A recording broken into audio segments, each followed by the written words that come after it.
What's up, you guys? It's Ronnie. Welcome back to my channel. So before we get started, I just want to clarify I look like this right now because I'm currently battling a sickness and it's not the virus. I think I'm having a sinus infection, so please excuse all of this because I hate it too. But today's video is going to be about mental health during this quarantine. I've seen not many people post on this platform specifically about it, and this is why I wanted to talk to you guys about it because it's important to me, and I just want to bring awareness to everyone out there that knows someone or is dealing with it themselves. I just want to help you guys out. So before we get started, like this video, subscribe to my channel, the button's down below. Next to it there's a notification bell. Click that notification bell so you get notified every time I post a new video. Alright guys, without further ado, let's get on to this video. Alright, so I want to start this video off with showing you guys this picture on the screen. This picture is how much the virus has affected people and their mental health and people with mental illnesses during this isolation period. This is really serious, and I just want to talk about it because the numbers are going up and up.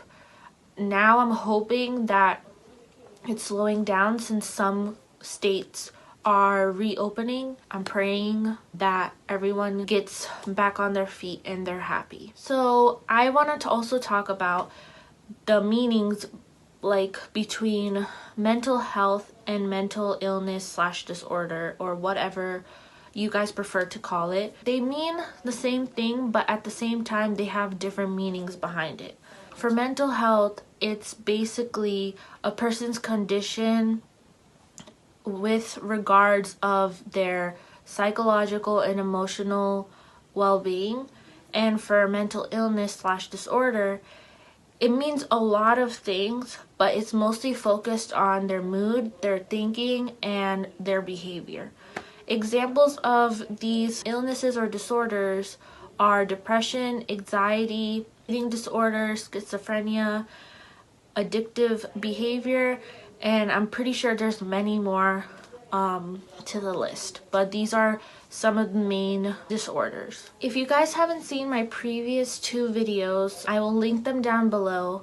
But the reason why I'm specifically making this video is obviously this topic is really important to me, but also I am dealing with this. I have been diagnosed with a mental illness / disorder for 3 years now. I actually found out that I was born with this disorder, and I just never knew what was happening, or I never knew I had it till 3 years ago. I just knew I had something wrong or something different about me, but I just could never pinpoint it. If you guys want a future video about me and my story with mental health, comment that down below. I will also be doing it in the future anyways, but I would love your guys' feedback. Currently, my mental health right now is at a borderline point where I'm okay and not okay at the same time. With staying at home, I'm pretty used to it because the last 2 years I've been home.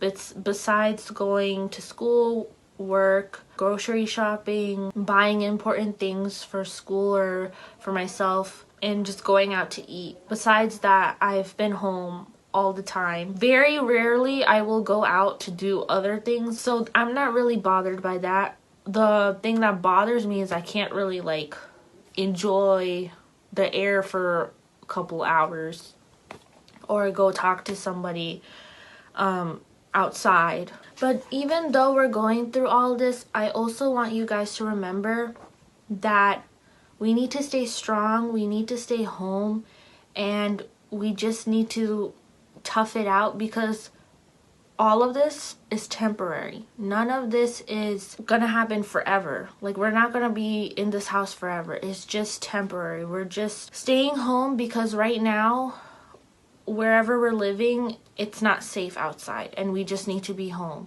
Another thing I also want to point out is that I really think that they should change the name of social distancing to physical distancing, because we're still trying to be social but not physically. So I just feel like it's the best way to describe what we're doing currently instead of calling it social distancing. If you guys agree with that, let me know in the comments down below, because I seriously, it gets me mad, because it's just like, that's not what we're doing, honey. That's not what we're doing. During this isolation period, I know a lot of you guys are thinking like, what can I do? I'm so bored. I've recently made a video on my channel of 10 things you guys can do while being home during this period of time. I will link that down in the bio, so go check that out. But I also want to talk about ways you guys can cope during this time.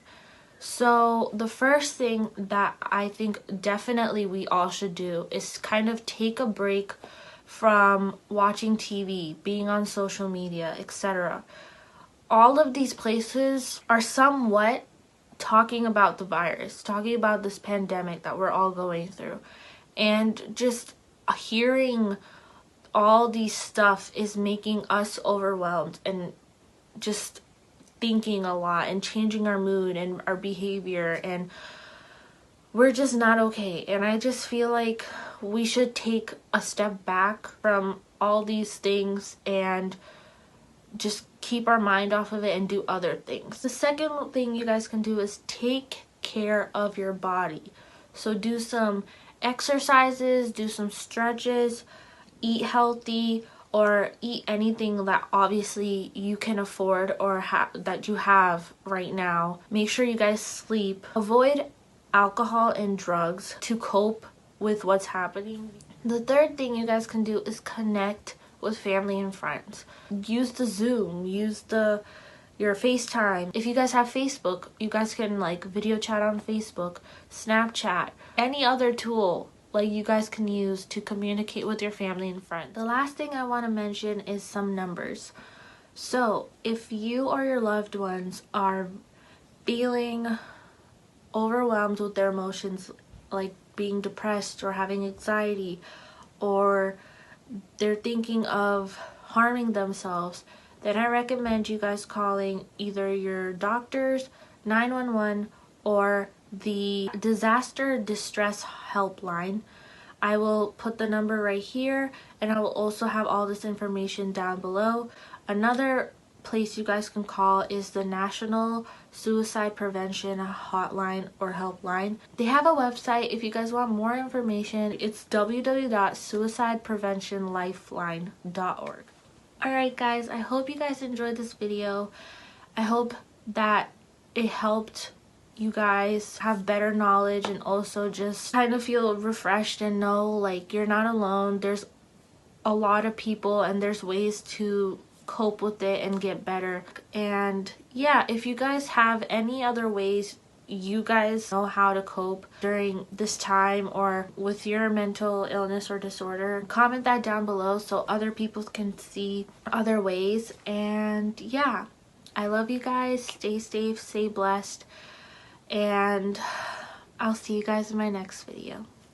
Bye guys.